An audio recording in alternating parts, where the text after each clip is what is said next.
Hello, everyone. Welcome to Easy English Cafe.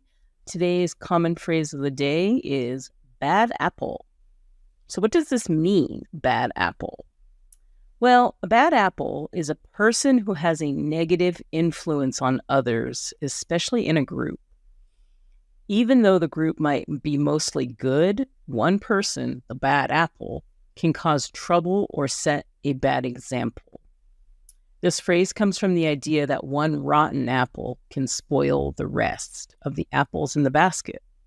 So here are some sentences that you guys can use where you guys can use bad apple correctly in a conversation. We had to let Mark go.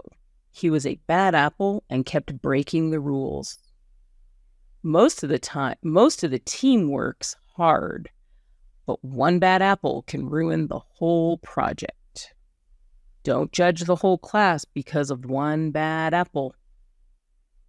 So it's very easy, but it can be a little tough if you're not sure how to phrase it in a sentence. You have to use it as an adjective. And actually, it's a metaphor.